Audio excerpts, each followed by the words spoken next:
Hi po, kain po tayo. Ito po ang ila-lunch ko today kasi hindi ako nagluto. Oh.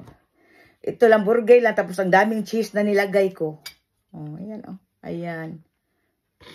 Beef burger po ito, beef. Ayan, so kain po. Tapos may ano tayo dito, may papaya. Tapos may smoothie.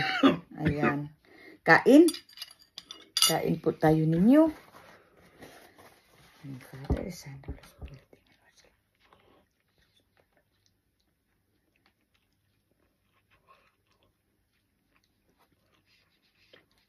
Kain po, kain po, kain po. Ang daming cheese na nilagay ko, guys. Oh. Hindi ako mag-vegetables. Hindi ko lagyan vegetables kasi mag-prutas ako na papaya.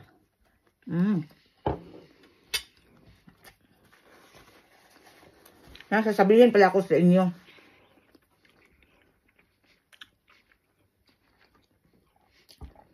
11K na po tayo. 11,000 followers na po tayo. So,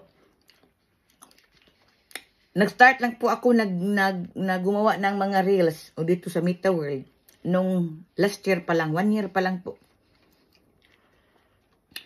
Kasi hindi ko alam na may ganito pala. Kung alam ko pa noon pa sana ako may reels o may nakasali sa Meta World. Pero hindi ko kasi alam eh. Last year ko lang alam.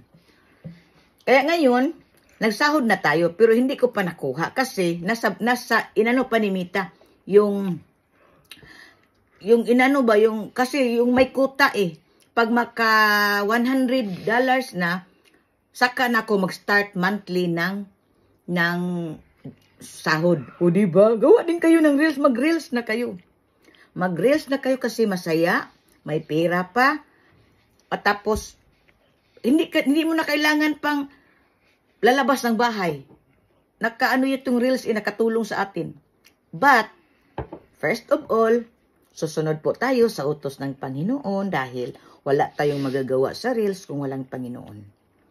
Nasa Panginoon po, Diyos Ama at Diyos Anak, Jesus Christ, ang lahat-lahat ng gusto natin sa buhay. Kaya patuloy tayo, susunod sa utos ng Panginoon. Second na po to ang reels o anumang mga trabaho natin sa buhay, yung job natin. Second na po yan. First of all is ang Panginoon. Godspeed. Godspeed, love spread, and say no more mga kapamilya. Para easy pa rin ang takbo ng ating buhay. Kung mayroon man tayo mga pagsubok na darating o kasi tao lang tayo, may mga kapwa tayong mga taong nakikita o nahalubilo. So di talaga natin maiwasan na magkaroon ng problema.